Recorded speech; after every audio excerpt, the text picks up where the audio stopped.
simulación, ¿se acuerdan? Y por acá yo les envío el Excel con los pasos de la prueba para que se puedan. Lo voy a descargar porque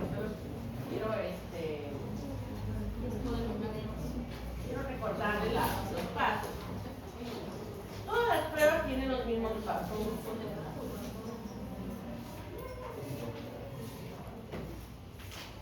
Todas las pruebas de hipótesis tienen los mismos pasos.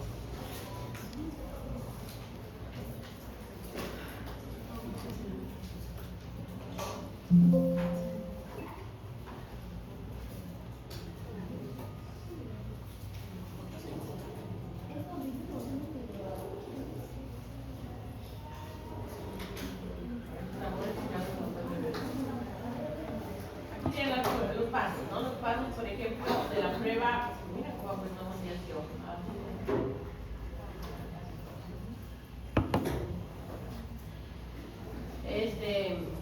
Recuerden que el paso 1 de una prueba de hipótesis, plantear la hipótesis nula y alternativa. Paso 2, estadístico de prueba. Paso 3, elegir la prueba adecuada. Paso 4, realizar la prueba. Y paso 5, tomar la decisión, ¿no?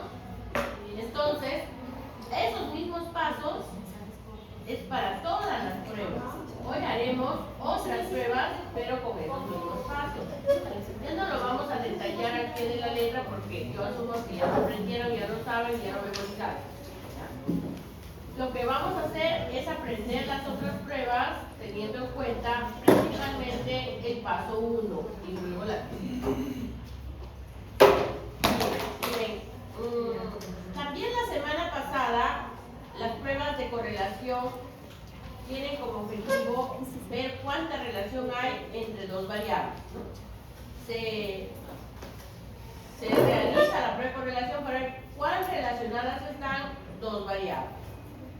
En este caso, las pruebas que hoy vamos a ver es para ver cuán diferente es el comportamiento de una variable en dos muestras o en dos grupos. Y se llama prueba de hipótesis para dos muestras. También se llama prueba de hipótesis de diferencia de grupos. Le llaman algunos grupos. Y son estas. Voy a ir a mostrarles las pruebas que hoy veremos.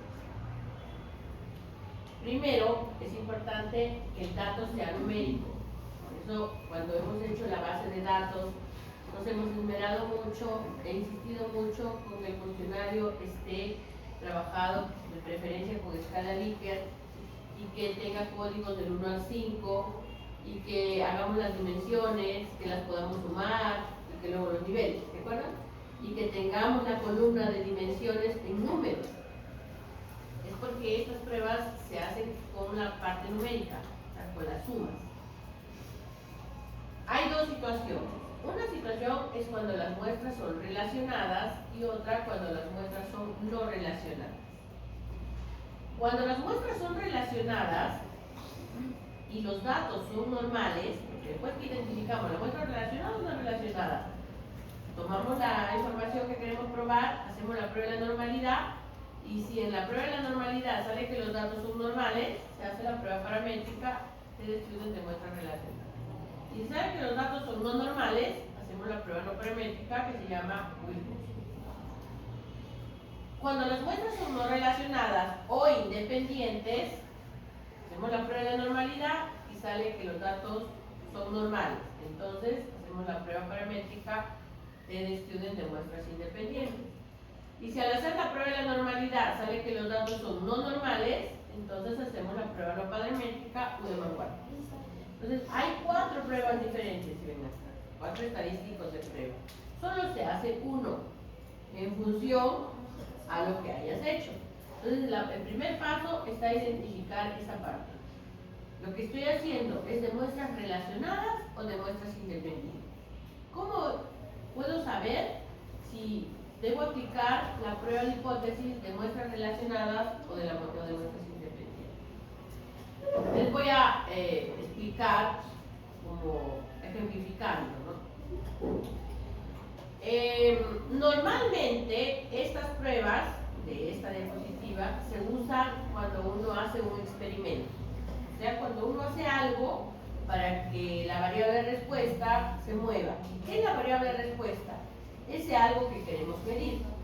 Por ejemplo, aquí hay un videíto que no le quiero mostrar porque les cuento mejor la historia. En ese cuentito dice que, dice que hay 3 profesores, la profesora Julia, el profesor Pedro y el profesor Juan, que se fueron a una capacitación. En esa capacitación les enseñaron estrategias de enseñanza-aprendizaje. Cada profesor, después de la capacitación, decidió implementar una estrategia de enseñanza-aprendizaje nueva en su curso, con la intención de mejorar el aprendizaje del estudiante. Entonces, el aprendizaje del estudiante, ¿cómo se puede medir? Con las notas, ¿no? Se toma un examen y evidencias que aprendió o no aprendió en función a su calificación. A esto, algunos le llaman rendimiento académico, otros le llaman calificación, ¿no? Que es lo que sacó la profesora Julia implementó un método de enseñanza-aprendizaje en su curso. En función de qué se trataba el curso, creyó que lo más adecuado es trabajar con ese método, que era el método de casos. El profesor Pedro dijo, yo creo que mi curso se acomoda más al aprendizaje basado en problemas, dice la BP. En la escuela de medicina usan mucho ese método. Y el profesor Juan usó aprendizaje basado en problemas. Así es la historia de ese video. Y explica más cosas. Imaginemos que yo soy la profesora Julia y yo hago el experimento. Ustedes son el grupo experimental. Entonces yo, al inicio del curso, cuando empezamos el curso, traje un examen de entrada cuyo contenido es lo que tiene el sílabo.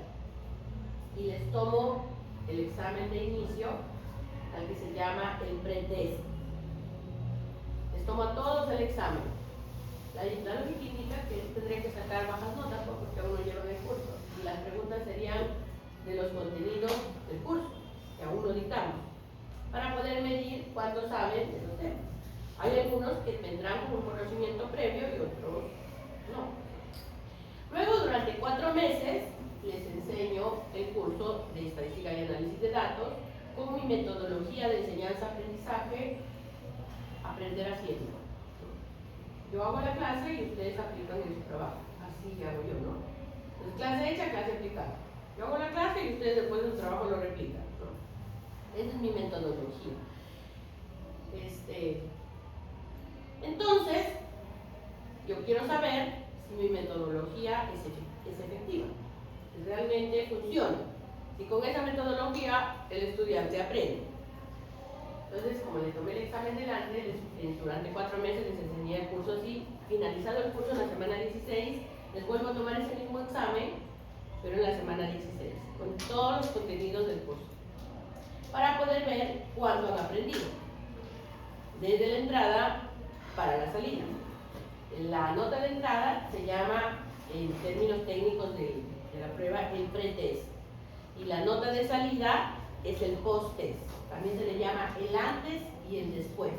¿De qué? Del experimento, del estímulo que yo apliqué para ver cómo se mueve el rendimiento del estudiante, el rendimiento académico, o la nota en otro caso, ¿no? Porque la evidencia sería la calificación que sacaron en ese examen que tomé.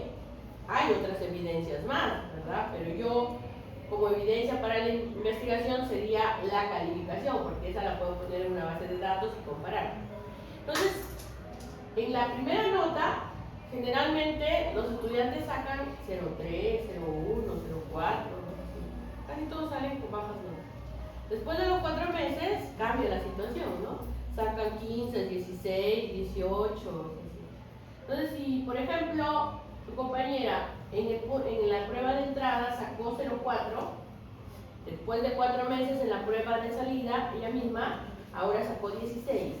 ¿Cuánto aprendió? ¿Cuánto cambió su puntaje? De 0.4 ahora 16. ¿Cuánto aprendió? 12 puntos, ¿no?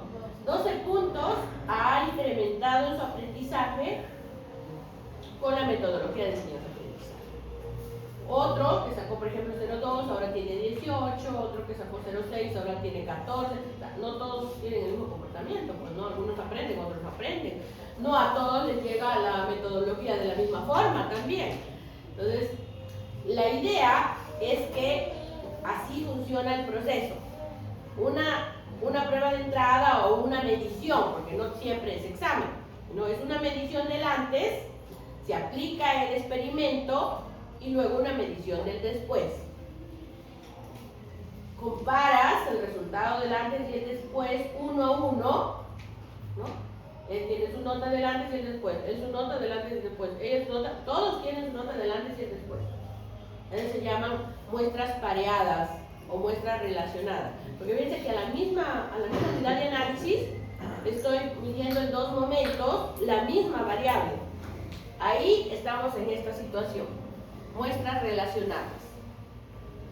¿Ya? Es porque la medición se hace a la misma unidad de análisis en dos momentos diferentes. Pero ¿qué pasaría si en mi diseño de investigación no solo hago en el salón? Digo, bueno, yo los días jueves también tengo clase en la mañana. La sección A5 está en la mañana y esta es la sección C5 en la noche. Entonces digo, a los alumnos de la sección C5 les voy a hacer el experimento. Y a los de la A5 les voy a hacer el método tradicional. Un método así súper antiguo, malísimo. Así yo me acuerdo que me enseñaban algunas veces cómo funciona. Llego el primer día de clase, les muestro el sílabo, les digo, miren, este es el curso, este es el contenido. Les informo que este curso, al finalizar el ciclo, tienen que presentar un trabajo de investigación. Y luego yo vengo a mi clase, explico mis temas. Llega la semana 13 y les digo, no se olviden que la semana 14 inicia la sustentación. Todos vienen con su trabajo listo para sustentar. Y yo nunca les revisé ni el título ni nada. El riesgo mayor que corre es que cuando vengan, hasta el título esté mal todo. ¿No? Podría pasar, ¿verdad? Que no traiga lo que yo estoy esperando. Se fueron a comprar un trabajo y no es lo que yo esperaba. ¿Verdad? Así es el método tradicional. O sea, pensemos que así es el método tradicional. Entonces, al grupo de la mañana le voy a llamar el grupo control. Y al grupo de ahorita, el grupo experimental. Entonces acá son unos alumnos y en la mañana son otros. El curso es el mismo.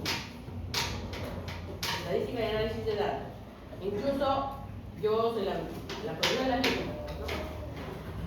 Pero a un grupo le hago mi metodología experimental, la que estoy probando para ver si funciona, y en el otro el método tradicional de siempre. Y para probar si mi método funciona, comparo. En el grupo control también le tomo la prueba de entrada y la prueba de salida, o sea, el antes y el después. A ambos grupos, la misma. El grupo experimental y el grupo control, la misma prueba. Luego comparo sus resultados.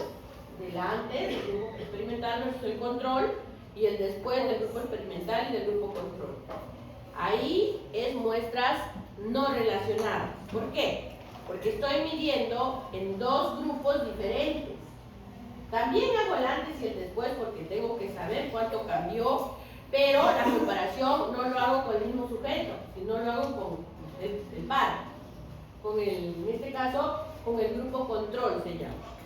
Ahí son muestras que no son en la misma unidad, a eso se llama muestras independientes. Entonces, cuando vayan a elegir su prueba, primero deténganse a pensar, ¿qué estoy haciendo? ¿Es muestra relacionada o muestras no relacionadas? Si al mismo sujeto estoy haciendo una sola situación, pues haré muestras relacionadas. Por ejemplo, he visto tesis de un chico de ingeniería de sistemas que aplicó muestras relacionadas. Le hizo una encuesta de satisfacción a un grupo de chicos que venían de intercambio estudiantil, esos que vienen de otras universidades del extranjero, no fue en Vallejo, sino en otra universidad, UCI, algo así se llamaba la universidad. Pero el estudiante era de UCB, era un alumno de UCB que estaba haciendo prácticas en ese programa. Y en esa universidad habían llegado 19 chicos de intercambio. Ellos, para poder mantener contacto con su universidad de origen, porque así era necesario el programa que ellos estaban llevando, tenían muchas dificultades de comunicación y estaban muy insatisfechos con esto. No había forma de que se agilizara o que fluyera la comunicación desde acá, de Perú, hacia su universidad por alguna razón.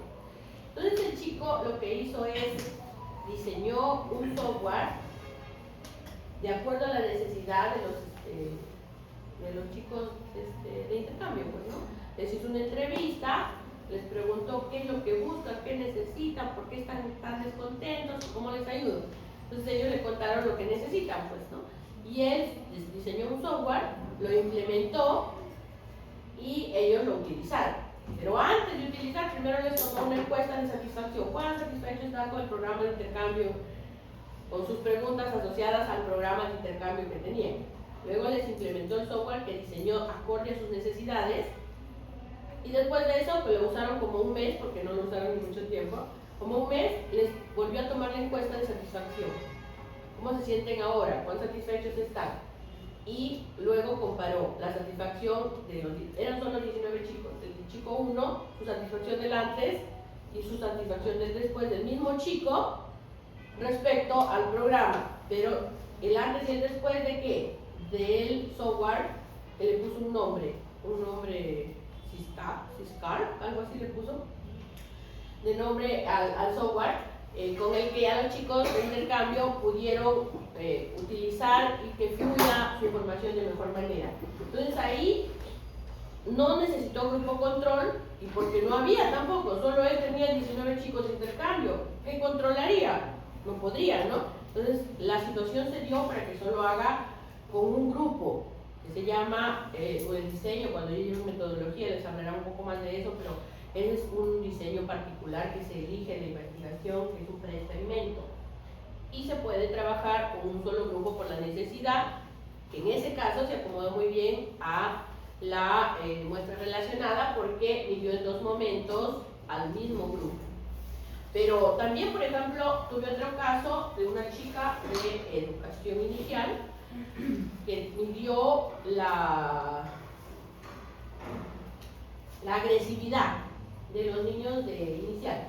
A niños de 5 años, ella les aplicó un instrumento antes y después de su experimento en el Jardín 211, que está por la JJ Canosa, un jardín bien antiguo que es nacional. Ahí hizo el experimento ella. ¿Cómo hizo? En un aula donde ella hacía prácticas, le implementó un programa al que le llamó Educando con Amor.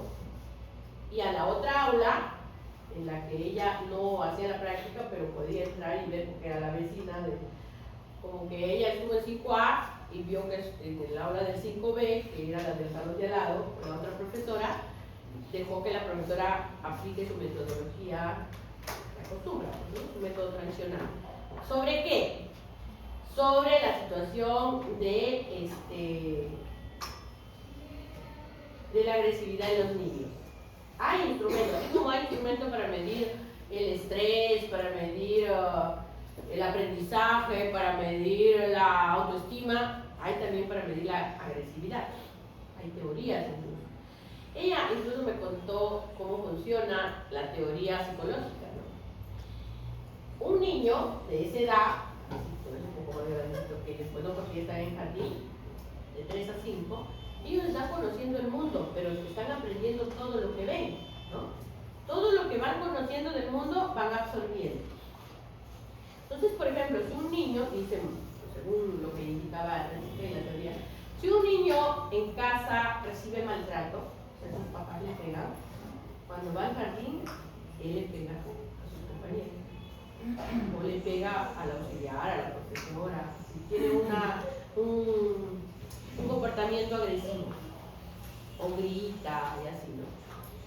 Entonces, el programa que ella implementó se llamó Educando con Amor, cuya teoría decía así, que cuando un niño muestra un comportamiento agresivo, en lugar de castigarlo, le debe educar con amor. Es que está incómodo.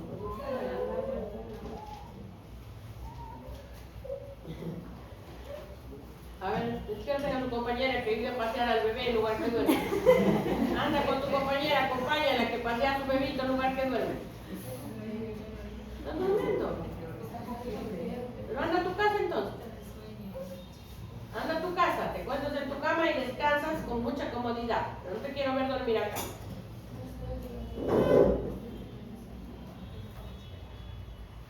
Ve a relajarte en otro lado, pero acá no te quiero ver dormir. Acostada así. Me incomoda mucho verte en esa posición.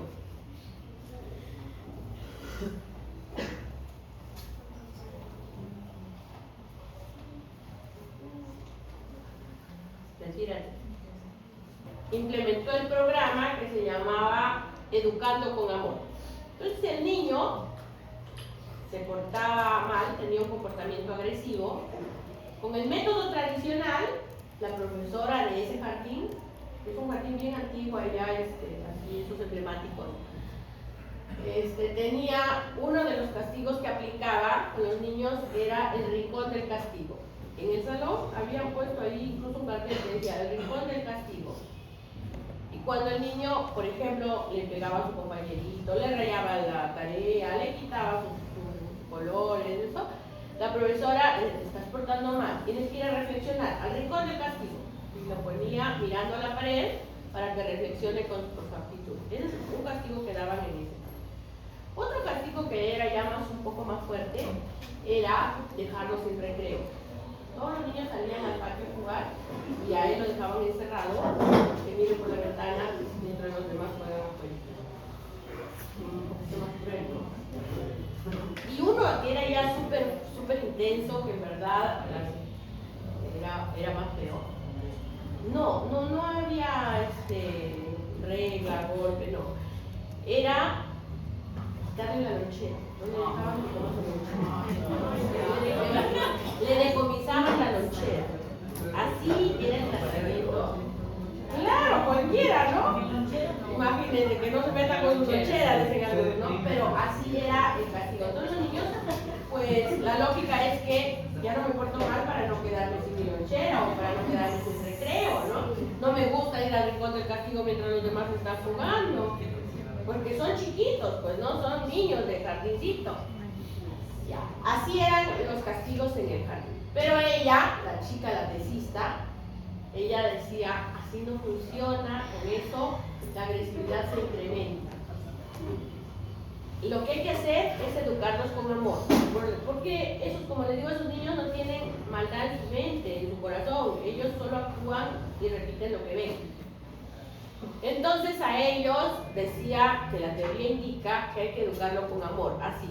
Si el niño le pega a su compañero, pues tenía que darle un abrazo, un besito y explicarle que eso no se hace. Y hacer que se reconcilie con su compañerito, le pide una disculpa y le diga que eso no está bien, no vuelvo a hacerlo, yo quiero que mi compañero sea feliz igual que yo, no le voy a hacer ya. Entonces, todo con amor. Cualquier cosa que pasaba, que era un mal comportamiento, en lugar de mandarlo al rincón del castigo, dejarlo sin recreo, sin lonchera, ella actuaba con amor. Todo era con amor. O sea, algo así como que lo felicito porque se porta mal, pero no con felicitación, sino con mucho amor. Abrazo, besito, pero una explicación. Eso no está bien, lo que has hecho le duele a tu compañero, le hace daño, a ti no te gustaría que te lo hagan, te quiero mucho, habla con tu amiguito y así, ¿no? Así era el programa. Durante 3 meses ella aplicó el programa, porque ellos están haciendo prácticas los 4 meses del ciclo, pues, ¿no? Entonces aplicó el pretest en el antes, al grupo experimental, que era la sección A, de 5 años, y al grupo control, que era la sección B. El cuestionario para medir la agresividad de los niños. Luego, a los 3 meses, en un aula, les dio tratamiento Educando con Amor. Ese nombre ella le puso a su programa. El programa tenía explicación, una base teórica, en caso de esta situación que hacer, o sea, no era improvisada, ¿no? Sino que yo les resumo más o menos en eso que abrazo besito, ¿no? Y luego, en el después, el mismo test de agresividad con sus puntuaciones, así como un cuestionario Likert. Se midió el después a ambos grupos, al grupo experimental y al grupo control. El resultado que salió fue muy interesante, primero porque cuando comparábamos la agresividad del antes y el después en el grupo control, había incrementado en lugar de bajar. En algunos casos se había mantenido. Y en el grupo experimental sí se notó una caída de las puntuaciones, en el grupo experimental. Entonces, yo quería encontrar una explicación por qué los niños del grupo control incrementaron su agresividad. Y eso es un tratamiento que se viene haciendo desde hace muchos años atrás, ¿no? Estamos acostumbrados a dar castigos a los niños. Pero resulta que me quedé pensando un poco en esa situación y pienso esto, miren. Un niño que le dejaron sin recreo porque no sé, pues pegó a su compañerito, el otro compañero le dijo a la profesora y lo castigaron, ¿no? Entonces está por la ventana mirando que todos fueron ahí y automáticamente despertamos su espíritu de venganza, ¿no? Que mira por la ventana y seguro que está requintando, ¿no? Pero la próxima le doy más duro por chismoso, ¿no? Al niño pues por chismoso, no a la profesora. Al niño, porque ellos entre ellos. O esta vez voy a golpearle, que no me vean, pero al chismoso, porque él contó a la profesora, por su culpa estoy acá. O sea, un niño que no tenía ese pensamiento negativo, con esa actitud le despertaron su espíritu de venganza. Y es por eso que en el grupo control aumentó la agresividad en lugar de disminuir, pasados los 3 meses.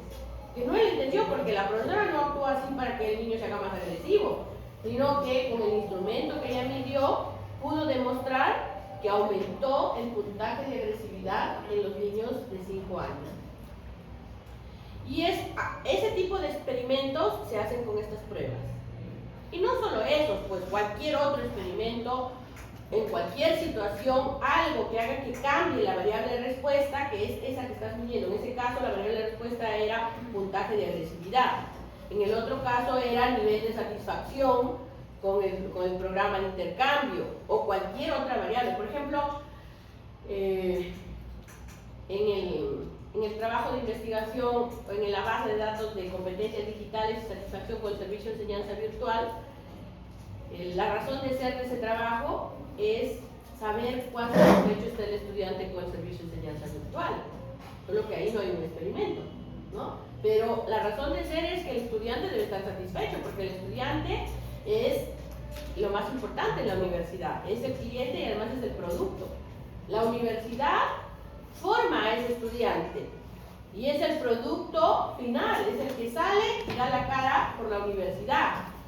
Es así como cuando un zapatero hace un zapato y lo vende y dice qué bien, qué buen zapato, así igualito. La universidad forma un profesional que cuando sale al campo laboral puede decir qué bueno es o qué malo es, qué mala calidad o qué buena calidad. Entonces tenemos que cuidar el producto para que salga lo mejor posible, ¿no? Entonces la satisfacción juega un papel importante.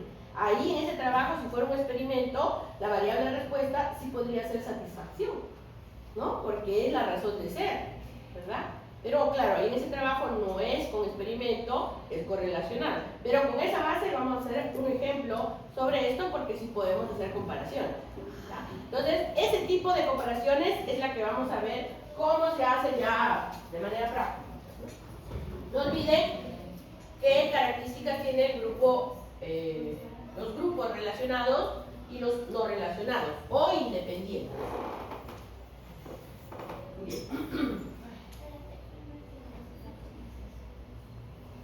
Cuando en la diapositiva vamos a mirar los ejemplos que se han colocado para que vean la ruta tipo tutorial de cómo hacer la prueba con SPSS y cómo se plantea la hipótesis nula y alternativa. Y luego haremos un ejemplo con la base de datos de competencias digitales que ya la tengo abierta por acá. Miren, la primera prueba es para ver muestras relacionadas, pero con datos normales, paramétrica. Cuando se tiene dos mediciones de una sola unidad de análisis. Bueno, las pareadas, las relacionadas. Este ejemplo no es experimental, es un ejemplo de la empresa, esta que la semana pasada ya vimos, que han trabajado algunas cosas con ella. Es la empresa que tiene tres sucursales, la sucursal A, B y C, ¿se acuerdan? Y que se midió las ventas de 3 años, 2019, 2020 y 2021. Entonces, en este caso, para entrar en contexto y el por qué funcionaría una prueba de hipótesis de muestras relacionadas, es porque si ellos están indicando que tomarán solo la sucursal A, o sea, están tomando la tienda A, de toda la empresa, la tienda A es la que van a analizar. Y van a comparar si es que las ventas del 2019 son iguales o son diferentes que las ventas del 2020. El antes será el 2019 y el después será el 2020, de la misma empresa. Y las ventas están medidas mes a mes. Entonces acá hay 12 meses, miren. Este es enero, febrero, marzo, abril, hasta diciembre. Entonces acá estas son las ventas de enero del 2019, estas son enero del 2020 y estas son enero del 2021. Y así febrero, marzo, abril. Entonces cuando se hace la comparación, para que sea pareado, la unidad de análisis sería el mes. Ventas de enero de ambos años, ventas de febrero, ventas de marzo y así, una por una, 12 observaciones. Por eso es pareado. Entonces el primer paso es la prueba de la normalidad. Recuerden, en la prueba de la normalidad, H0 es los datos son normales, ¿recuerdan? Las ventas se aproximan a la distribución normal. Y en H1, los datos no son normales.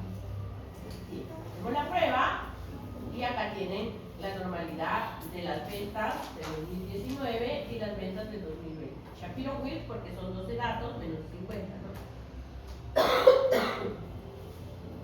Salió esto. 0.935 para el 2019, las ventas del 2019, la significancia 0.935. 0.935 es un número grande, ¿no? Mayor al 5%. ¿Está en la región de aceptación o en la región de rechazo? Aceptación, ¿no? Porque es grande. Entonces, ¿qué acepto? H0, ¿no? Porque todos los cálculos es para aceptar o rechazar H0. Entonces, si acepto H0, ¿qué digo?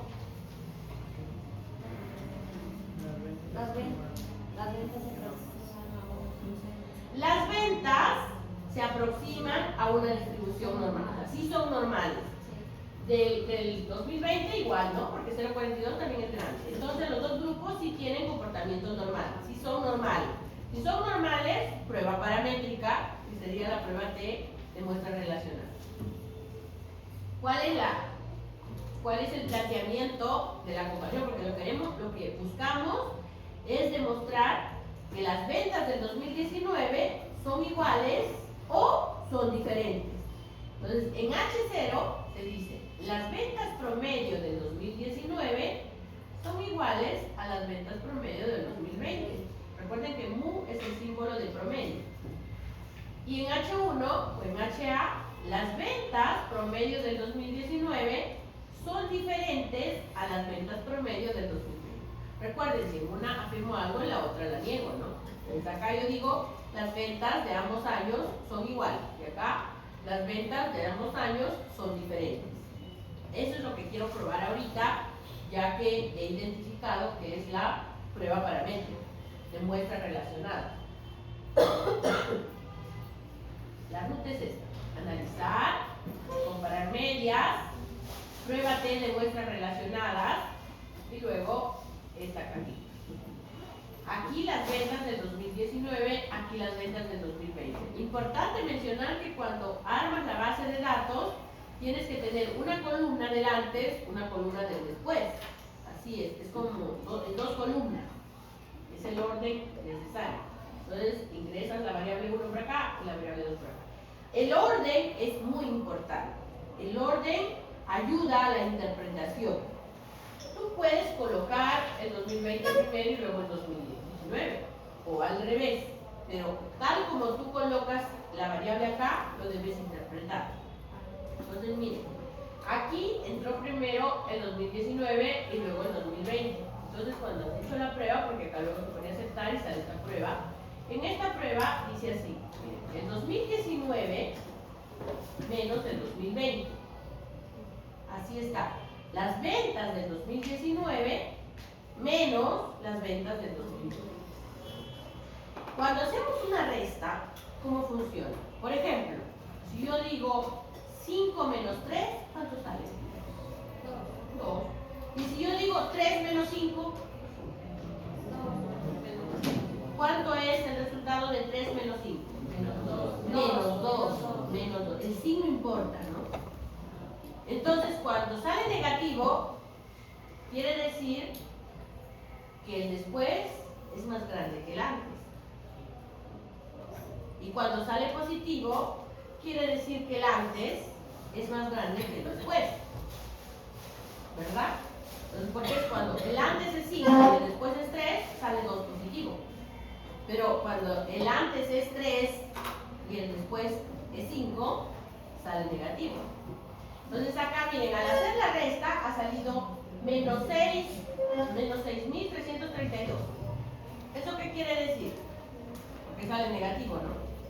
Dice que las ventas del 2020 son más grandes que las ventas del 2019 en promedio, y lo adicional que tiene el 2020 en comparación con el 2019 es 6.332. El orden es importante para saber cuál es más grande, cuál de los años tuvo más ventas. Pero recuerden también que hay nivel de confianza y nivel de significancia. Ahora, antes de interpretar la prueba, voy a regresar para que vean las ventas. Miren cómo son las ventas. Por ejemplo, en enero las ventas han sido 173.804. En febrero, 153.018.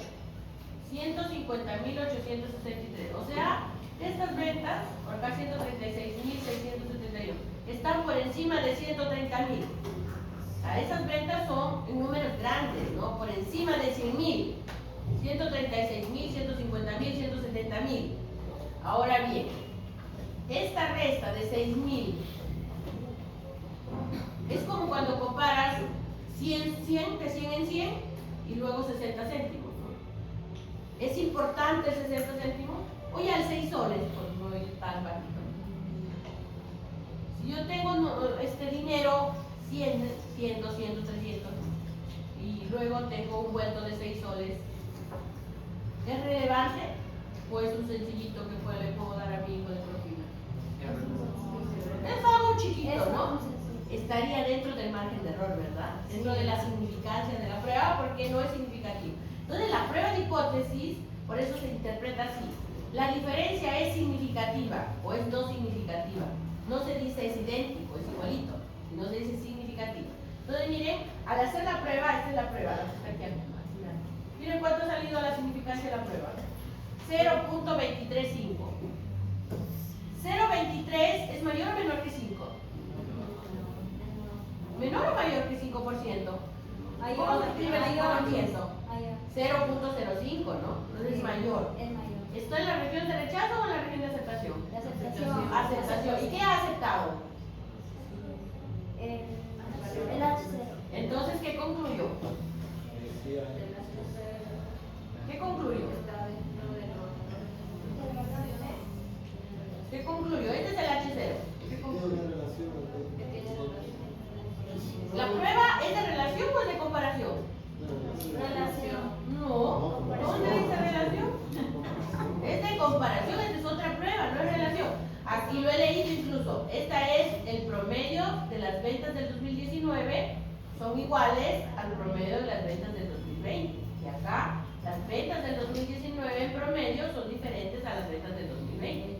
Acá he aceptado H0. Entonces yo digo, las ventas del 2019 son iguales a las ventas del 2020. Entonces también se puede decir así. No existe diferencia significativa entre las ventas del 2019 y las ventas del 2020 en el local A, ya que este valor es 0.23 y esto es mayor a 0.05. O también se puede decir así. No existe diferencia significativa entre las ventas del 2019 y del 2020 a un 95% de confianza. Y ya queda claro, ¿no? Porque hay un 5% que no dice que son idénticos, ¿no? Esa diferencia que aparece acá existe, no es nula, pero es no significativa. Cuando los datos son no normales, hay que hacer la prueba no paramétrica de Wilcoxon. La prueba de Wilcoxon no trabaja con promedios, trabaja con medianas. El cálculo es un poco engorroso, se trabaja con combinatorias, no se hace manual, no lo vamos a hacer manual, lo vamos a ir directo a la prueba. Para el ejemplo de muestras relacionadas pero no paramétricas, para aplicar Wilcoxon, primero hay que ver que los datos sean los normales. Entonces, al hacer la prueba, recuerdan que en la diapositiva anterior, cuando hicimos la prueba de la normalidad por primera vez, hicimos la normalidad de las ventas de la empresa cuando había 108 datos, porque en total, sin importar de qué sucursal, sino en general, es de las 3 sucursales y de los 3 años, todo junto, de ahí salió que los datos, las ventas eran no normales. De ahí usamos la regla, pero lo van a separar por años. Las ventas del 2019, las ventas del 2020 y las ventas del 2021, pero en total, con todos los locales, sin importar que sea la sucursal A, B o C, sino en general, estarían acá.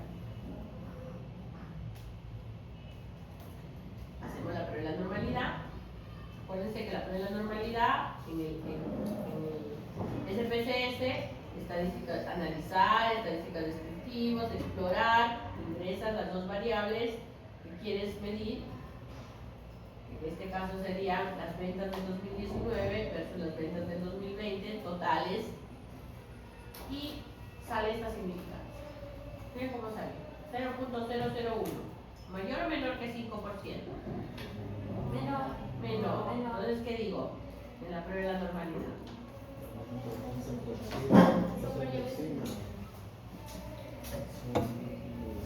¿Qué hace la prueba de la normalidad? La prueba de la normalidad, la relación es con la prueba de correlación. ¿Qué hace la prueba de la normalidad? Por eso concéntrense. Las ventas se aproximan. Claro, H0, las ventas son normales o no son normales, ¿no? Sí, son. Ya. ¿Qué sale aquí? Sale chiquitito. Chiquitito, la significancia está en la región de aceptación o en la región de rechazo. De rechazo. Entonces, ¿qué digo? Rechazo H0, porque se rechaza H0. ¿Y qué es H0? Entonces, acepto H1. ¿Y qué concluyo? Las ventas se aproximan. No son normales. Entonces, las ventas del 2019 no son normales y las del 2020 tampoco son normales, porque salen significancias pequeñitas. Como no son normales, hay que hacer la prueba no paramétrica, que será la prueba de Wilcoxon. ¿Y por qué relacionadas? Porque vamos a comparar dentro de la empresa las ventas de ambos años, igual que en el anterior, pero en este caso de toda la empresa. Una vez que ya sabemos cuál prueba aplicar, nos retomamos nuevamente, limpiamos el chip y vamos a la nueva prueba. La prueba objetivo que vamos a hacer ahorita es comparar si las ventas del 2019 en esa empresa son iguales o diferentes a las ventas del 2020. ¿Ha habido un cambio o se ha mantenido? ¿Cómo es? Entonces en H0 decimos las ventas promedio de la empresa, incluyendo los 3 locales, son iguales en el 2019 y en el 2020. Y en la alternativa decimos las ventas totales de la empresa son diferentes en el 2019 y el 2020. Hacemos la prueba. Analizar, prueba no paramétrica, cuadro de diálogo antiguo y busco 2 muestras relacionadas y hago clic acá. Me va a salir esta ventanita que es muy parecida a la prueba que hemos hecho hace un ratito. Lo único que cambia acá es que acá es el Wilcoxon. Pero también hay variable 1, variable 2. El orden, como les digo, es importante. Primero el 19 y luego el 20. Luego aceptar. Y sale la prueba. Es esta. Como verán, la salida es diferente porque es otra prueba. pero también tiene significancia, que sería este, 0.148. 0.148 es mayor o menor que mayor, ¿no? El 5%. ¿Acepto o rechazo H0? Acepto. Acepto H0. ¿Y quién es H0? ¿Quién es H0? Las pruebas son normales. Es que pruebas. No hay diferencia significativa entre las ventas del 2019 y las ventas del 2020. Son iguales, o sea, estoy aceptando H0, esta H0 acá la estoy aceptando. Bien. No, acá no sale cuál la diferencia hay, tan solo sale la significancia. Pero acá hay una tablita anterior que no la he pegado, pero cuando hagamos el otro ejemplo real, van a ver que acá sale una tablita donde se ve las diferencias de los rangos. Bueno, no se olviden de que debe haber check acá en Wilcoxon para que pueda salir la prueba. Y siempre interpretar la significancia y comparar. Cuiden la lógica de la interpretación, porque es muy fácil seguir la ruta del software y decir que se saque la prueba. Pero ¿qué es lo que no hace el software? La interpretación. Si ustedes no le entienden, no lo analizan, no interiorizan la diferencia que hay entre una prueba y otra, pues no han entendido nada. Tienen que saber plantear la prueba e interpretarla, porque no son iguales, son diferentes. Ya es mucha ayuda que el software haga el cálculo, pero ya pues, ¿no? La interpretación sí lo tienen que hacer ustedes. Bien, ahora la otra prueba, que falta que miremos cómo se plantea y todo, es cuando las muestras son independientes, o sea, de dos grupos diferentes, ¿no? Grupo experimental, grupo control, que ustedes hablaban. Pero en este caso, no es en experimento, pues es en la empresa, y están viendo ventas, costos. Lo que pretenden probar acá, miren, es las ventas de local A versus las ventas de local B. ¿Y esos son independientes? Sí, porque imagínense la situación, es una empresa que tiene 3 sucursales. Una tienda está por un lado de la ciudad, la otra está por el otro, otra por el otro. ¿Son independientes? Sí, tienen incluso su propio gerente, sus trabajadores, su público. Son otros, ¿no? Entonces, ¿son independientes las ventas de local A en comparación con las ventas de local B? Sí. Entonces vamos a hacerle la normalidad primero, porque ese es el primer punto para elegir la prueba. Elegimos la prueba de la normalidad. Recuerden que es analizar, estadísticas descriptivas, explorar, colocamos la variable que vamos a sacarle la normalidad y verificamos. Entonces, las ventas de local A, sin importar el año, porque es del 2019-2021, salió 0.812. 0.812 es mayor o menor que 0.05. Mayor. Acepto H0, ¿no? Sí. Entonces, ¿qué concluyó?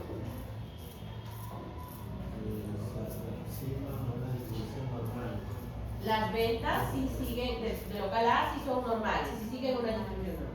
Y de local B también, porque 0.71 también es grande, ¿no? Entonces, en este caso, ambas ventas de ambos locales A y B son normales. Como tienen comportamiento normal, haremos la prueba paramétrica que se llama prueba de muestras independientes. El planteamiento de la prueba de comparación de las ventas, porque acá el objetivo es comparar y ver si las ventas de local A son iguales a las ventas de local B, o complemento es que sean diferentes. Las ventas de local A son diferentes a las ventas de local B. No es lo mismo decir diferencia que correlación. Cuiden mucho la terminología.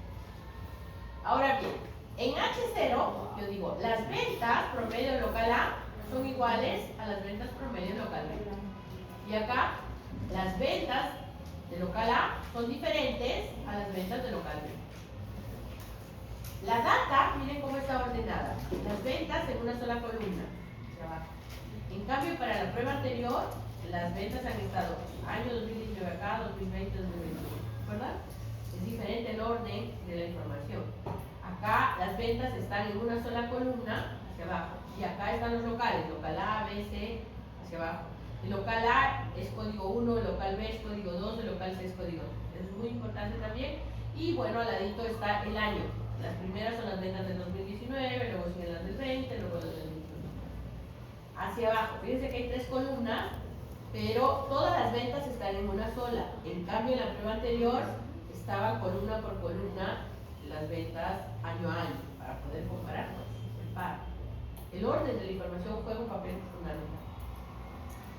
Bien, ahora analizar, comparar medias, pero ahora vamos a buscar la que dice prueba T de muestras independientes. Hace un rato hicimos con la de acá, muestras relacionadas. Ahora es con la de muestras independientes.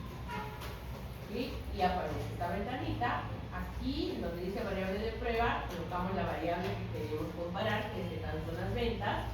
Y acá en esta ventana chiquitita donde dice variable de agrupación, colocamos, en este caso, los grupos o para este ejemplo tendrían que ir las sucursales, porque queremos ver si las ventas de local A son iguales que las de local B o diferentes. Entonces acá pongo los grupos y defino los grupos. Hago clic acá en definir grupos, sale esta ventanita y digo, compárame el grupo 1 con el grupo 2. Porque el grupo 1 es el local A, el grupo 2 es el B y 3 es el C. Entonces le digo, compárame el A con el B, 1 y 2. El código es importante, acá está, 1 para local A, 2 para local B. Bueno, ¿se acuerdan cuando hacíamos la base de datos? Yo les decía, asegúrate de ponerle códigos, 1 para masculino, 2 para femenino, mira, para que podamos hacer esta prueba, cuyos grupos serán hombres y mujeres. Son dos grupos independientes. Luego colocamos continuar y aceptar y sale la prueba. Esta prueba es un poco más compleja que la anterior, porque en la prueba anterior lo que hacíamos era hacer una resta de cada nota, 1 a 1, sale una nueva variable que se llama la variable diferencia y a esa se saca el promedio. En cambio acá, en cada grupo le saca su promedio y luego lo compara. Y para eso hay que así como hay la prueba de la normalidad para elegirla, si salen normales, hago la prueba T. Una vez que veo que son normales, antes de aplicar la prueba T, reviso si las varianzas son iguales o diferentes. Si las varianzas son iguales, tengo una fórmula. Y si son diferentes, hay otra fórmula. La buena noticia es que el software lo hace en un solo cacho todo, ¿no? Miren, aquí está la prueba de igualdad de varianzas. Se llama prueba LBN de igualdad de varianzas. Solo tengo que mirarla. Recuerden que acá es imaginario ya. Es decir, en H0 sería las varianzas son iguales. En H1 las varianzas no son iguales. Cuando la significancia sale un número grande, igual que en cualquier otra prueba, yo digo acepto H0, ¿no? Y que H0 sería las varianzas son iguales. Y cuando acá sale chiquitito, yo digo rechazo H0. Entonces digo las varianzas no son iguales. Entonces, si a mí me sale que las varianzas son iguales, interpreto el renglón 1, porque acá dice se asume varianzas iguales. Pero si aquí me sale un número chiquitito, quiere decir que las varianzas no son iguales y tengo que interpretar el renglón 2, que dice no se asumen varianzas iguales. Ya hace con las fórmulas adecuadas cada una, o sea que acá hay dos pruebas, ¿no? Cuando se cumple con las varianzas iguales y cuando no son iguales.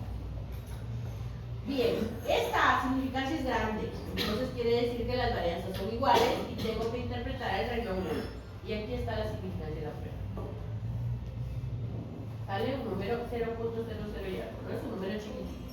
Si es un número chiquitito, ¿está en la región de aceptación o en la región de rechazo?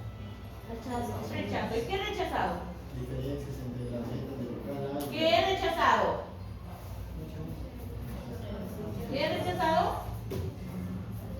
Si sale 0.00 y algo, rechazo. ¿Qué rechazo? ¿Todo cálculo es para aceptar o rechazar qué? ¿Cuál hipótesis? H0. Entonces, ¿quién es H0? Las ventas de local A son iguales a las ventas de local B. Mira la pantalla. Las ventas de local A son iguales a las ventas de local B. En la alternativa, las ventas de local A son diferentes a las ventas de local B.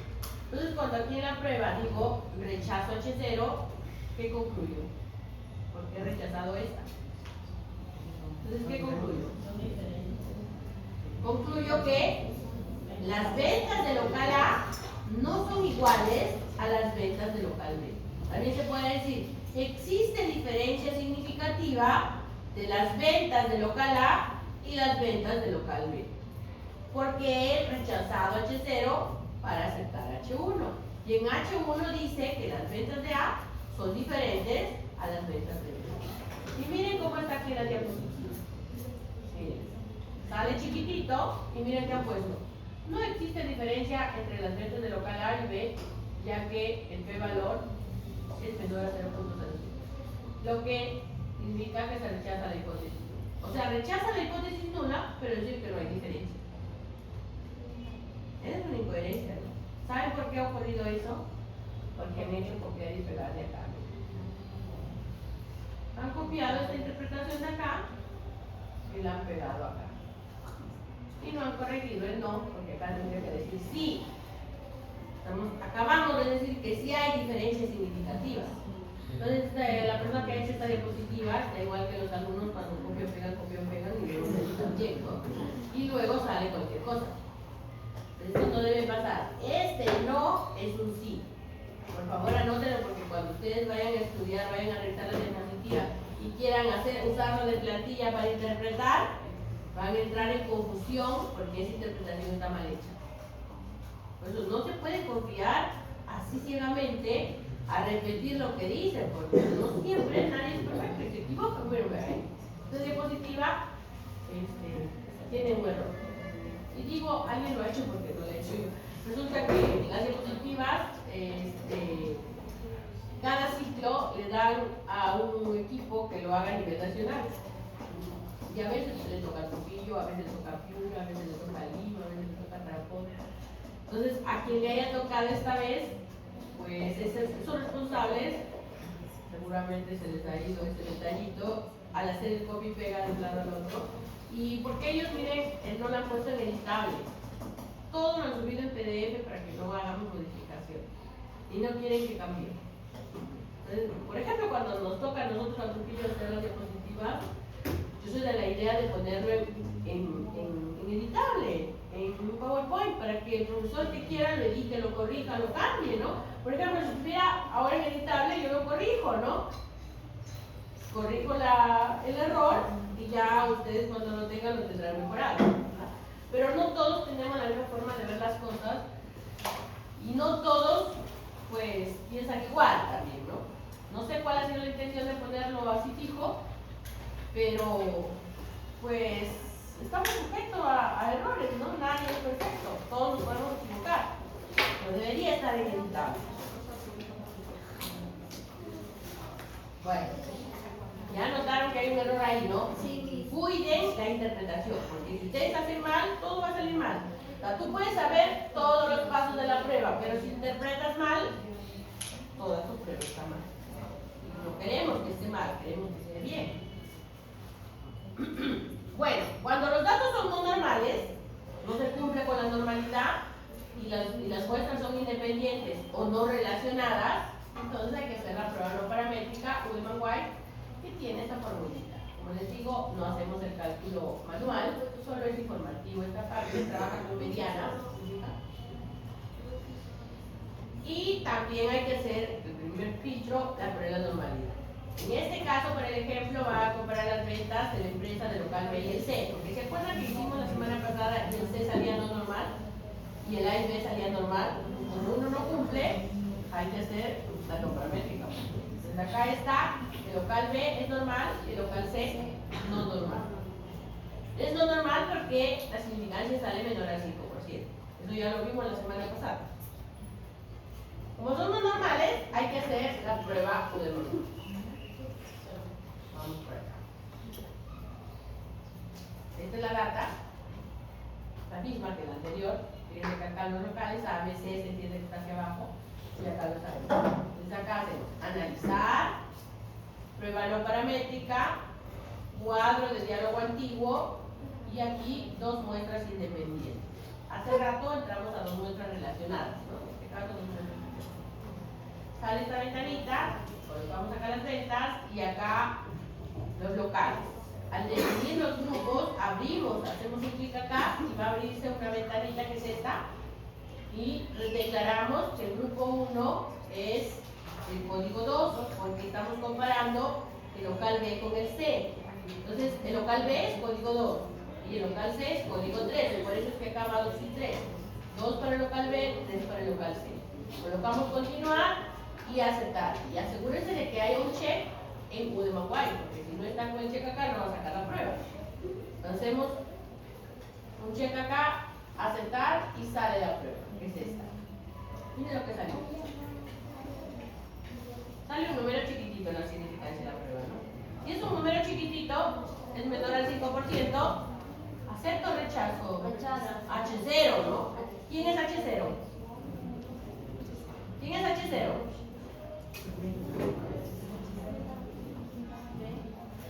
¿Quién es H0? No adivinen. No adivinen. ¿Qué estamos probando? Si las ventas de local B son iguales a las ventas de local C. Y en el H1, las ventas de local B son diferentes de las ventas de local C. ¿Está claro? Entonces no me miren a mí, miren la pantalla. Ahí está. Ahí está. Este es el H0 y este es el H1. Entonces cuando acá dice rechazo H0, porque es, la significancia es pequeñita, rechazo H0. Por lo tanto, concluyó que las ventas de local B son diferentes a las ventas de local C. O decimos, existe diferencia significativa de las ventas de local B y las ventas de local C. ¿Qué dice acá? Existe diferencia entre las ventas de B y C. El p-valor es 0.00 menor al 5%, por lo tanto, rechazo. Acá sí está bien la interpretación, ¿ve? Ok. Bien, hasta ahí hemos visto ya las 4 pruebas, ¿no? De los 2 grupos relacionados y de los independientes. Con datos normales y con datos no normales. Cuando son 2, mediciones. Pero ¿qué pasa si tengo 3, 4, 5 grupos? Porque también puede pasar que no solo tengo 2, sino tengo 3 o 4. Cuando uno hace experimentos pasa esto, ¿no? En un experimento, a veces uno hace un diseño que tiene más de 2 grupos. Puede ser 3, 4. Por ejemplo, supongamos que yo digo, a este grupo le voy a hacer la metodología de enseñanza-aprendizaje, aprender haciendo, clase hecha, clase aplicada. A la sección A5 que les comentaba, método tradicional. Y también tengo otra sección el martes en la noche. Y digo, a ellos les voy a hacer el método del aula invertida. ¿Ustedes les hacen el aula invertida? Porque a los de medicina me contaron el otro día que les hacen el aula invertida. Entonces digo, ¿cómo les hacen el aula invertida? Dice, el profesor nos da los temas del sílabo y nosotros lo tenemos que estudiar y explicar. Y ahí el que hace, les dice. No, él nos escucha la sustentación y luego nos corrige. Así es como les hacen la clase en medicina. Ahora, ¿esa es la aula invertida? Pues les cuento que no es aula invertida eso es porque el profesor no quiere hacer la clase, les da, estudien ustedes y luego vienen y me explican para ver si lo hacen bien. Y así lo pobres chicos, algunos les tienen y otros no el tema, pues no. Aula invertida es otra cosa. Aula invertida es cuando, por ejemplo, si yo quisiera hacer aula invertida, yo he hecho esa capacitación. Nos capacitó el Tecnológico de Monterrey en pandemia, ¿no? Y hizo un diplomado en esto. Muy bonito. ¿Cómo funciona? En la plataforma, por ejemplo, yo en Blackboard, les pongo, yo siempre, el material lo tenemos desde el día 1, ¿no? Entonces, ustedes están en la potestad de venir leyendo, ¿no? Y también en la libertad. Pero cuando haces aula invertida, como que es obligatorio que vengan leyendo. Entonces yo les aviso. Así como cuando les tomé control de lectura y les di un artículo en inglés, les dije, lo leen, porque eso les voy a tomar. Entonces, ¿qué hicieron ustedes? Como sabían que eso les voy a evaluar, lo leyeron, ¿no? Han hecho una traducción, han revisado, han venido leyendo para ganar tiempo, pues. Entonces, cuando vienen acá, como ya vinieron leyendo, yo les hago la clase sobre el tema que ustedes han leído. Y entonces, ¿qué ocurre? Ustedes ya saben muchas cosas porque ya leyeron. ¿Y qué ocurre? Me preguntan cosas. Va a haber muchas cosas, muchas dudas, muchas cosas que preguntar. Entonces, yo retroalimento. Esa es aula invertida. Ustedes ya vienen con un aprendizaje previo. Así funciona. A ver, ayúdale.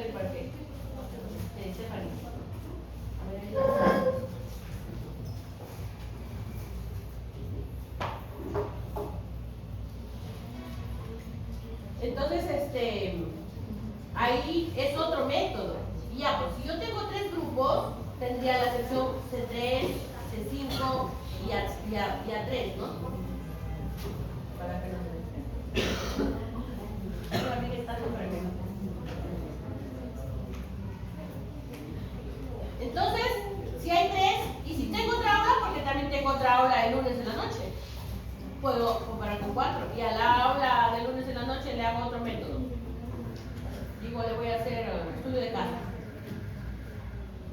Y así puedo inventarme varias estrategias para probar como esto. Y tengo 4 grupos. ¿Cómo hago la prueba con 4 grupos? Para eso existen otras pruebas que son estas. Solo vamos a ver la parte cuantitativa y solo de las muestras no relacionadas. Cuando los datos son normales, la prueba paramétrica se llama ANOVA. Y cuando son no normales, la prueba no paramétrica se llama Kruskal-Wallis. Así se llama la prueba. Esos son los apellidos de los autores. Kruskal-Wallis.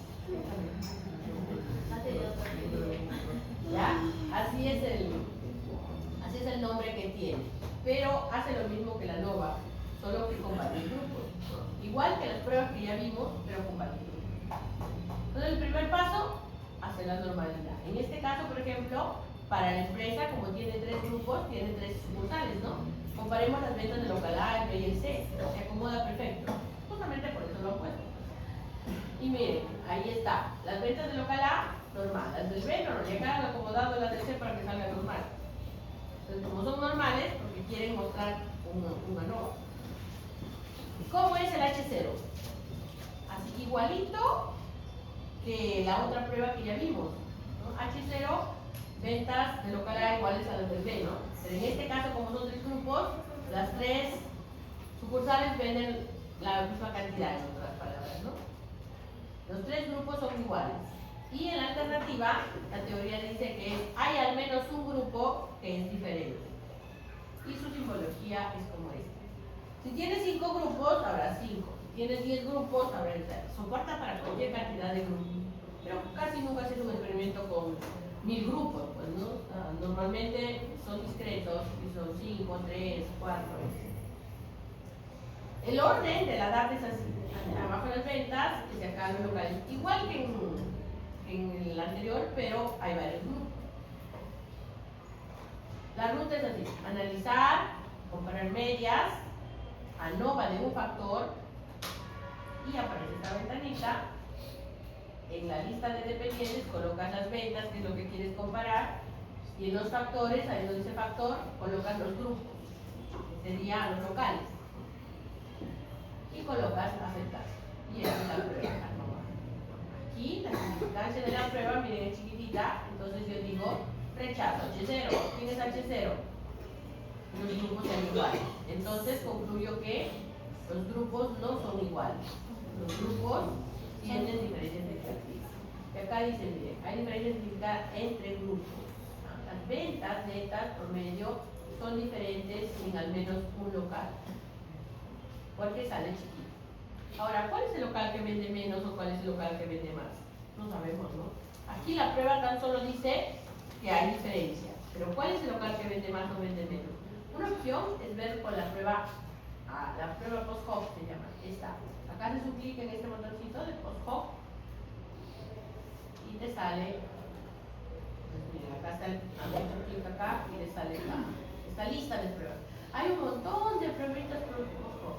Todas las pruebas hacen lo mismo, comparan todas contra todas. Entonces, ¿cuál eliges? Si tú tienes un antecedente en tu trabajo que utilizó la prueba de Chefe, por ejemplo, usa tu prueba de Chefe. Si en tu antecedente hicieron la prueba de TACE, usa la TACE. Si en tu antecedente hicieron la prueba de MS, usa la de MS. Y en la mañana un chico me dijo, ¿y usted cuál recomienda? Y yo le digo, es que todos hacen lo mismo, pero yo haría la de MS, porque esa es la más básica. ¿Qué significa DMS? Diferencia de muestras simples. Entonces hace la resta de una por otra. Y miren lo que sale.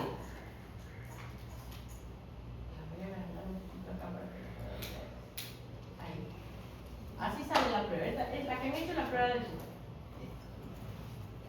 Compara así, miren, el local A versus el B, y acá su diferencia, con su significancia acá, todos son significativos.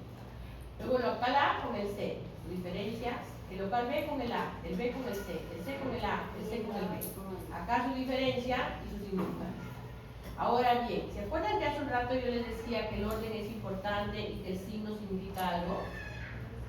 Entonces miren, acá la resta de las ventas del local A versus las ventas del local B sale este valor, 61.739. En verdad no importa tanto cuánto sale, sino el signo positivo, ¿no?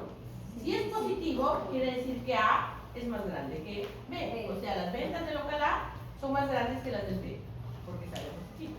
Y cuando comparo el A con el C, sale negativo. Quiere decir que C vende más que A.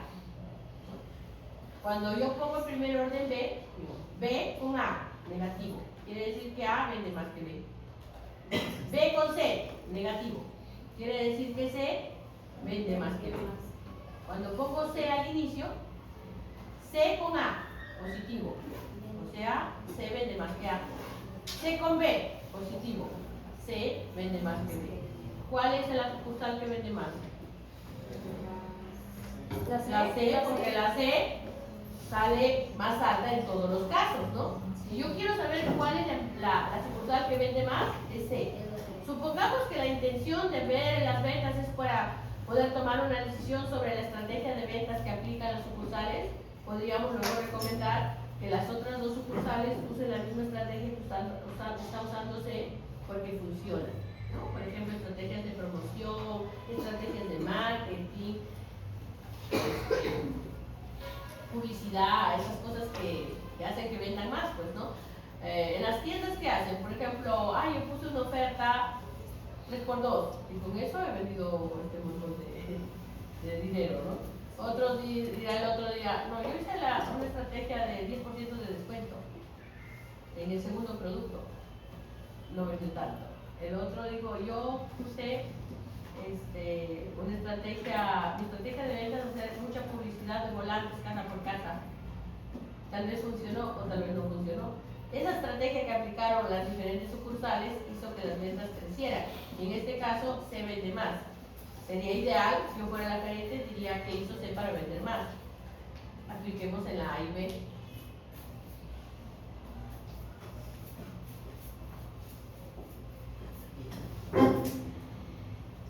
Y si los datos fueran no normales, acá el ejemplo es con los costos pero de las tres sucursales. Sale uno normal y uno que es no normal. El B dice que es no normal en los costos. Los normales se hace la prueba Kruskal-Walker. Como en H0 los grupos son iguales. En H1 Son diferentes. al menos hay un grupo que no es igual, no que es diferente. Analizar, prueba no paramétrica, cuadro de diálogo antiguo y acá K muestras independientes. Así como hay dos muestras independientes, K muestras independientes. Luego, coloco acá la variable que quiero comparar, que sería costos. Aquí los grupos, que en este caso son las sucursales. Y al definir los grupos, miren que acá en esta prueba, que no es igual que la anterior, se coloca el rango. Como tengo 3 grupos, pongo del 1 al 3. Si tuviera 4 grupos, pongo del 1 al 4. Si tuviera 5 grupos, del 1 al 5. Ya la prueba lo entiende, el software entiende que hay 1, 2, 3, 4, 5. Ya no es aislado como en el caso anterior, que yo ponía grupo 2, compáralo con el 3, o grupo 1, compáralo con el 2, o grupo 1 con el 3, no. Acá tú pones el rango y compara todas contra todas. Coloca un check en Kruskal-Walker para que no se vayan a olvidar de hacer esa prueba, no sea que no la pongan y sale cualquier cosa menos la prueba. Y sale aquí la pruebita. Aquí la significancia, hay que mirarla, si sale chiquitita, quiere decir que hay diferencias significativas en los costos de las sucursales de la empresa. Los costos operativos son diferentes en al menos 2 sucursales, ya que el P-valor es menor. Listo.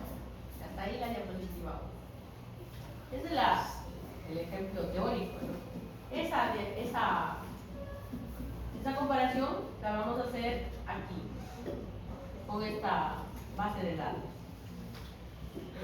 Como más real, planteando la prueba. Ahora vamos a copiar los pasos.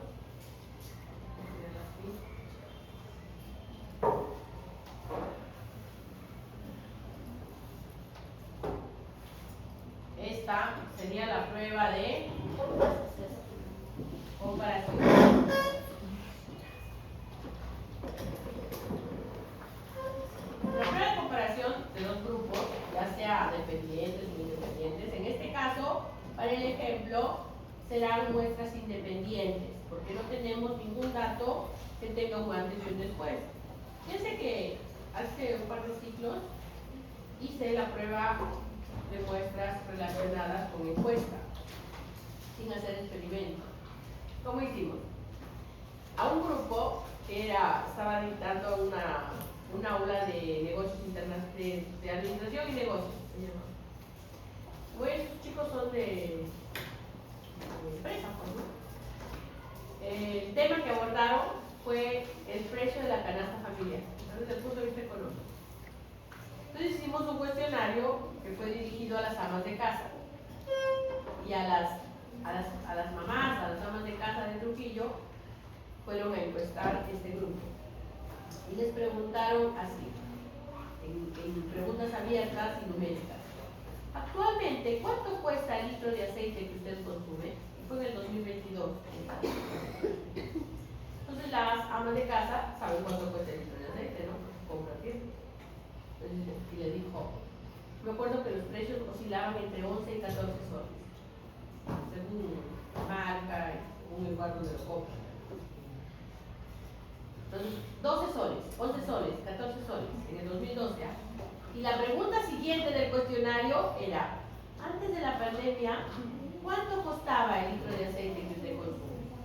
Entonces la ama de casa se remontaba mentalmente y recordaba el precio, porque aparte que está muy cerca del 2012 para antes de la pandemia, y la pandemia fue una situación muy particular que marcó, y entonces la gente recordaba, ¿no? Y la ama de casa decía, antes de la pandemia costaba 8 soles. El litro de aceite Primor costaba 8 soles. Actualmente cuesta 12 soles. 10, 12, 11 costaba. En 2012, porque ahora ha bajado un poco, pero en el 2012 estaba entre 11 y 14 soles, según esos datos. Entonces, también le preguntamos sobre el arroz, sobre el azúcar, sobre la leche, sobre los huevos, todos los productos que se usan en la canasta familiar. Pero teníamos una pregunta del actual y del antes. Del actual y del antes. ¿Del antes de qué? De la pandemia. Porque el tema era costos de los productos de la canasta familiar antes y después de la pandemia, para ver cómo habían incrementado los precios. El detalle era que se han incrementado los precios por la pandemia, pero el ingreso no. Entonces las amas de casa siguen viviendo con sus familias con la misma cantidad de dinero, pero con otros precios, ¿no? Y es ahí donde viene el problema, pues, y dicen, qué complicado que está, no nos alcanza, la inflación nos está matando, nos falta el dinero y todo eso, ¿verdad? Pero ahí es con encuesta, antes y después de la pandemia fue ese trabajo. Ahí pudimos hacer esa prueba de muestras relacionadas sin hacer experimento, porque el estímulo ahí fue la pandemia, ese corte que hubo social, que afectó a todo el mundo, afectó de los precios, ¿no? de los productos de la canasta familiar. Entonces las amas de casa eran la unidad de análisis y los chicos analizaron cuánto cambió y se podía ver la inflación, ¿no? Se midió la inflación. Ahora, por ejemplo, después de esa investigación, he puesto más atención al precio. El que más cambia es el aceite, me he dado cuenta. Porque, por ejemplo, el pan, ¿cuántos panes compraban por un sol antes de la pandemia? 8. Dependiendo del tipo de pan, pero hasta 10. Sí. ¿Y ahora cuántos compran por un sol? porque van 4, hasta 3 panes por un sol. Entonces, miren, antes de la pandemia, con un sol podía comer toda la familia, pero ahora tienes que comprar 2 o 3 soles porque no alcanza. El problema es que las familias siguen teniendo la misma cantidad de dinero. O sea, su ingreso sigue siendo el mismo del 2019, pero ahora miren cuánto, solo en el banco cómo se nota el cambio de precios. Ha cambiado radicalmente, pero nuestro dinero no ha crecido. Y es por eso que nos sentimos más asustados, porque todo ha subido de precio. Lo que sí he notado es que en el transcurrir del tiempo, el precio del aceite sí ha caído un poquito. Porque lo que pasa es que más aceite Primor, porque aceite Primor pues es del grupo Alicor. Y Alicor es una empresa internacional que se mueve por el precio del dólar. Entonces cuando el dólar cambia de precio, los precios también cambian. Está sujeto a la volatilidad del dólar. Y entonces se ajusta mucho a los precios internacionales. Y ahí, por ejemplo, ahora, ¿qué ustedes creen que ahora encuentras aceite Primor a 9 soles? A 8.90, ¿no? Casi, el precio casi ha regresado a su precio original antes de la pandemia. Pero eso solo pasa de todos los productos que he comprado con aceite Primor. Y es porque es una gran empresa que sí se mueven los precios en función a los precios internacionales. Los demás, por ejemplo, el trigo, dice que el pan ha subido de precio porque el trigo no se produce acá en Perú, ¿no? Es un producto importado. Con eso hacen el pan, la harina y todo. Para hacer el dinámico que compran las panaderías en gran escala, pues, ¿no? Porque sí siembran trigo en el Perú, pero no es tanto como para abastecer a todas las panaderías del país. Y lo compran del extranjero, traen importado. Pero como lo importan, ya a los panaderos les cuesta menos. Pero ellos no cambian el precio, ¿saben por qué? Porque así es el peruano, y dicen, no, ya se acostumbraron a pagar a 4 por un sol, y dámosle datos. Y ganan mucho más, pero ellos ya no cambian el precio. No es como Alicor, que es una empresa internacional que es fiscalizada y todo, y sí, si a ellos les cuesta menos, lo venden a menos. Si vuelve a subir, lo vuelven a subir, entonces mueven sus precios. Pero los pequeños empresarios, los internos, es como el pasaje. La gasolina sube o baja, pero ellos ya pusieron 2 soles y no lo bajan. Lo mantienen, ¿no? Ya no, la gente ya se acostumbró a pagar 2 soles, no le bajemos. ¿No? Pronto lo van a subir seguro a 3 y no lo bajemos. Así lamentablemente es pues el peruano, en realidad, porque ese es un tema cultural. Bueno, pero ahí había un antes y un después, se podía hacer relacionar. Acá, en esta base de datos, no se puede hacer relacionar porque no tenemos un antes y un después. En su trabajo de ustedes, no recuerdo ningún tema en el que hayamos preguntado antes y después. Lo único que tenemos es, en un corte en el tiempo, una sola medición, ¿no? Lo que sí vamos a poder hacer es muestras independientes. Comparar muestras independientes porque podemos separar en grupos. Grupos diferentes, ¿no? Hombres y mujeres, por ejemplo. Por grado de instrucción, por ejemplo. Porque si son solteros casados, con hijos sin hijos. Porque si estudian o trabajan, ¿no? Los datos de control. Esas preguntas de control que les pedí que hagan es para poder separar.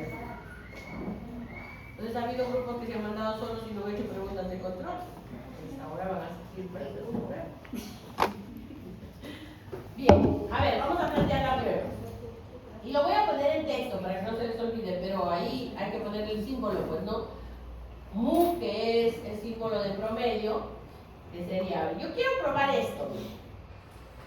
En la base de datos de competencias digitales y satisfacción con el servicio de enseñanza virtual, yo creo que podemos comparar si es que la satisfacción de los estudiantes hombres es igual a la satisfacción de los estudiantes mujeres. Entonces yo sospecho que no es igual. Yo creo que las mujeres son mucho más exigentes que los hombres en muchas cosas. Entonces también puede ser que en el servicio de enseñanza virtual también haya exigencias y puede ser diferente, ¿no? Vamos a probar si eso es verdad o no. Entonces lo primero que tengo que hacer es la normalidad. requisitos descriptivos, explorar, voy acá, ver la normalidad. Siempre no olviden que tienen que jalar la variable cuantitativa, la suma total, en este caso de la satisfacción. Y acá donde dice lista de factores, voy a poner los grupos, que en este caso sería sexo. Le voy a decir que me saque la normalidad, continuar y aceptar. Ustedes ya saben hacer la prueba de la normalidad. Ahí lo tienen. Bien esta, ¿no? Prefiero Will porque no lo bueno. Aquí está masculino, femenino. La significancia con Shapiro Will. Los masculinos, 0.25. ¿Normal o no normal? Normal. Normal. Las mujeres, ¿normal o no normal? No normal. Miren, en esta prueba queda claro, científicamente probado, que los hombres son normales y las mujeres son no normales. Ay, no puede. Está probado. Son normales. Normal, Bien. Como ya vi que uno es normal y otro no normal, prueba no paramétrica, ¿no? No puedo hacer la paramétrica porque no se cumple con la normalidad. Entonces, aquí, primero voy a ver el puntaje de satisfacción de los hombres es igual al de las mujeres. Y acá, el puntaje de satisfacción de los hombres no es igual. no es igual al de las mujeres, ¿no? Entonces, si arriba digo es igual, abajo digo no es igual. En símbolos, acá está el igual y acá está el diferente, sino que yo lo estoy escribiendo en palabras. Acá, el nivel de significancia igualito que la prueba anterior porque es al 5%. Elegí la prueba adecuada. Ya hicimos la prueba de la normalidad, ya vimos que uno es normal y el otro no normal. Los grupos, ¿no? Entonces acá, al elegir la prueba, yo digo, como un grupo tiene comportamientos normales, tiene comportamiento normal y el otro no, se debe realizar la prueba no paramétrica denominada. La prueba no paramétrica de muestras independientes pude más así creo que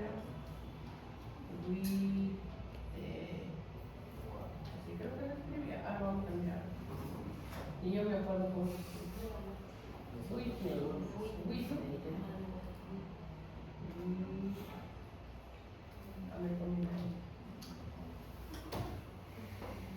listo. Ahora vamos a realizar la prueba para copiarla acá. Analizar, prueba no paramétrica, cuadro de diálogo antiguo, 2 muestras independientes. Aquí voy a colocar el puntaje de satisfacción, mi reglita, y acá los grupos. ¿Tienen los grupos? Acá defino los grupos. Uno para masculino y 2 para femenino. Porque así le pusimos, ¿de acuerdo? Sí. Lo importante es saber qué código le puse a masculino y qué a femenino, pues para poder saber. Luego de Maguire tiene el check acá, aceptar.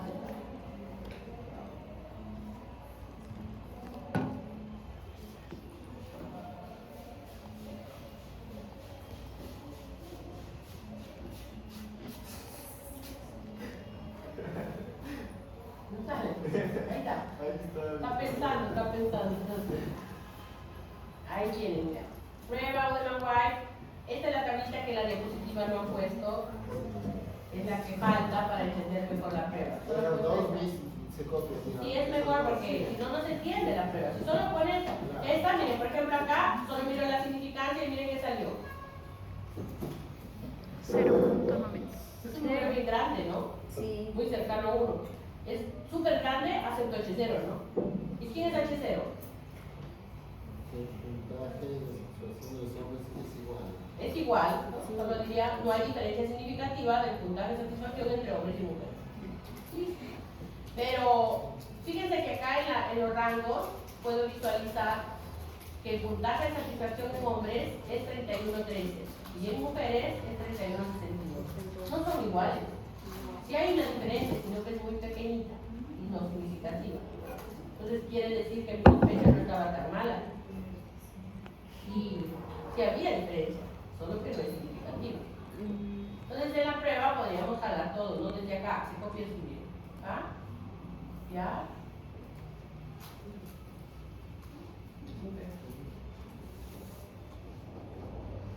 Pero claro, acá lo editan, ya saben cómo funciona esto, ¿no? Desde los números, le quitamos el fondo y las líneas. Luego acá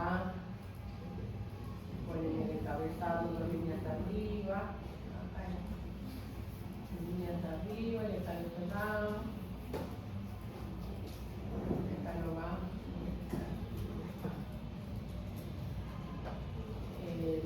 Y en la prueba, el paso 5 está más abajito, ¿no? Aquí está aquí, le pongo las líneas así porque la norma dice que así se presenta. Y que la nota va con los puntos menos de la letra, le pongo 10 porque es una nota. Y marco lo que quiero que resalte, que sería la significancia, ¿no? Que es súper grande, para tomar la decisión. Y cuando concluyo, digo así. No existe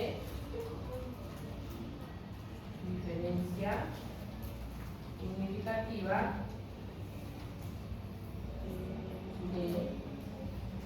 y como ya lo escribí acá,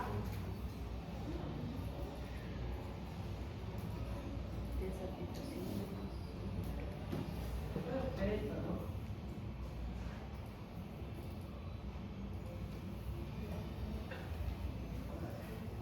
Voy a corregir esta redacción. Digo, acepto H0. Por lo tanto, el puntaje de satisfacción de los hombres, eso no es igual. Sí, es igual. Es igual, ¿no? Sí. Es igual.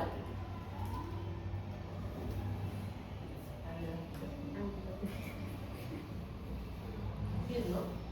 Porque la significancia es 0.92. Sí, mi Acepto H0. Sí. Entonces tenía que haber copiado el H0, se me olvidó copiar el H1. Por eso he borrado el no. Y ahí los 5 pasos, ¿no? Igualito que las otras pruebas. Los 5 pasos. Hagamos otra. ¿Se acuerdan que también en la base de datos les decía que el operador con el que reciben el servicio de internet, ¿recuerdan? Le pusimos 1 para Vitel, 2 para Claro, 3 para Entel, 4 para Movistar. Sí. Yo les dije, esta era una pregunta cualitativa, pero le vamos a poner códigos porque nos va a servir. Es porque tiene 4 y quería tener una variable que tenga 4 códigos para poder convertirlo en grupos. Hagámosle la prueba de la normalidad primero. Analizar, estadísticos descriptivos, explorar, y ahora en lugar de sexo vamos a colocar operador. Y vamos a decirle que nos haga la prueba de la normalidad. Vitel, Claro y Movistar. Del puntaje de satisfacción, lógicamente, por eso no he quitado la variable de satisfacción. Fíjense que los estudiantes que reciben servicio de internet de Vitel, tengo que ver ese pirogüí porque son números pequeños, las muestras son pequeñas. ¿Son normales o no normales? Con este resultado, ¿qué digo? ¿Son normales o no normales? No son normales. No son normales. No. O son normales. ¿Cómo están? Mírenla. Analicen, recuerden, ya he repetido como 50 veces la prueba de la normalidad. Con este resultado, para los estudiantes que reciben el servicio de internet en Vitel, ¿tienen comportamiento normal o no normal? ¿Qué sale? A ver, miren, ¿cuál es el resultado ahí? Comportamiento diferente, Luis. No, no me digas hay dos. Yo solo quiero saber del de Vitel, este que estoy pasando acá. Si es normal, Miss, si es normal. 0,40. ¿Es mayor o menor que 5%? Si es mayor, ¿está en la región de aceptación o la de rechazo? Aceptación. ¿Qué acepto? H0. ¿Quién es H0 en la prueba de la normalidad? Los datos son normales, ¿no? Entonces, Vitel tiene comportamiento normal. Claro, ¿normal o no normal? No normal. No normal. Entel, ¿normal o no normal? No, Normal. normal. Movistar, No. no normal, ¿no? Entonces, normal. Vitel y Entel tienen comportamiento normal. Sí. Y Claro y Movistar, No no normal. ¿Va? Con esta información hay 4 grupos, es como si fueran las sucursales de la empresa, pero en este caso son operadores, ¿no? A ver, vamos a hacer una prueba paramétrica de comparación de grupos independientes, aprovechando que Vitel y Entel son normales. Y vamos a comparar la satisfacción de Vitel versus Entel en los estudiantes, ya que ambos son normales. Analizar, comparar medias, pruebas de muestras independientes, satisfacción. Aquí coloco y lo defino acá. Entonces, Vitel es normal, ¿no? Código 1. ¿Qué código tenía Entel? 3. Continuar y aceptar. Ahí está. Vitel y Entel. Esta es la media, el puntaje promedio de satisfacción de los estudiantes que tienen Vitel y este es de los de Entel. Es ligeramente más grande en Entel que en Vitel. Solo hay un punto de diferencia, pero es ligeramente más grande. Esta es la prueba de independencia paramétrica de grupos independientes. La varianza es igual, ¿no? Varianzas iguales, renglón 1. 2 factores, porque es igualdad y diferencia, 2 colas. 0,80. Acepto o rechazo H0. ¿Quién es H0 en esta prueba? Los puntajes de satisfacción de los que tienen Vitel versus los puntajes de satisfacción de los que tienen Entel son iguales. O sea, no hay diferencia significativa de los que tienen Entel versus los que tienen Vitel. Miren, ahí está la diferencia, menos 1. Pero ese 1 es tan chiquito que no es significativo al 95% de confianza. Otro. Ahora hagamos una no paramétrica para comparar Claro y Movistar, porque Claro es no normal y Movistar es no normal, ¿no?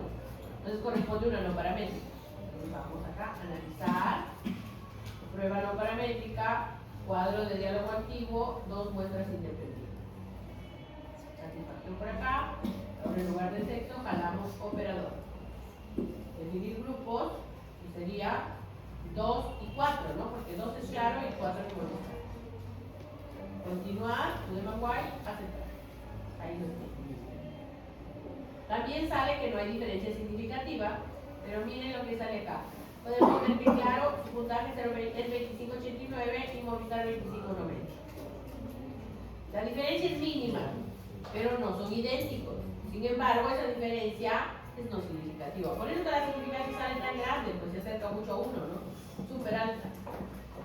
También con estos datos, ya que algunos son normales y otros no normales, porque hay 2 normales y 2 no normales, si juntamos los 4 grupos y queremos hacer de 4 grupos, entonces haremos la prueba de Kurzweil, ¿no? Porque es no normal, tiene que ser la no paramétrica.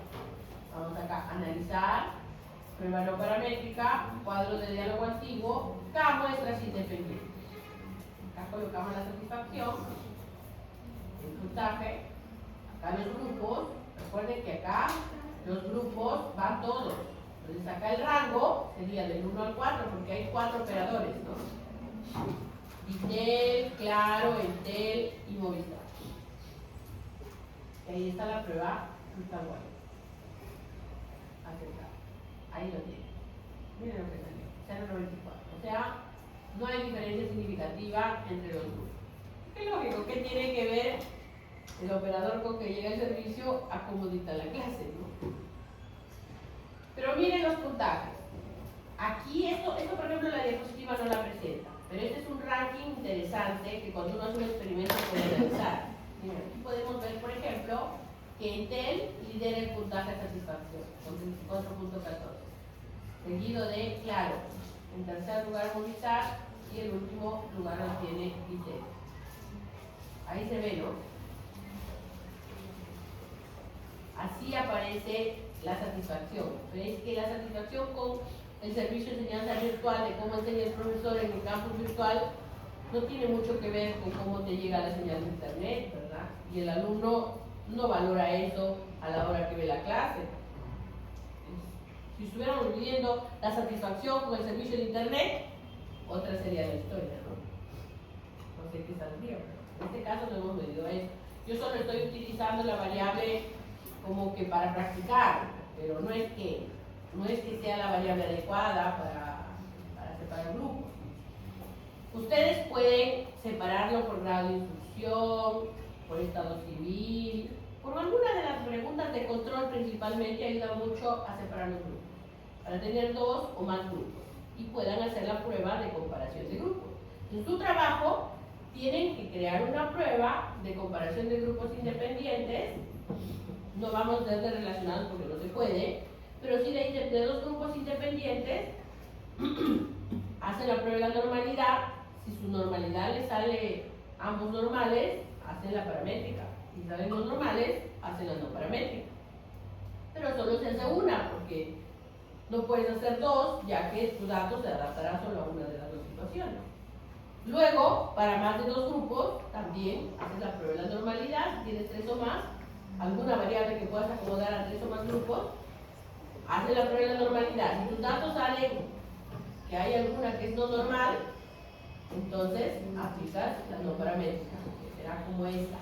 O si sale que todos son normales, haces la paramétrica. Entonces solo 2 pruebas en realidad vas a hacer de esta. Pero tienes que saber todas, pues no, para que sepas cuál elegir. Bien. Ahora sí, vamos a hacer la diapositiva 13. Esa que acabamos de ver es la 11.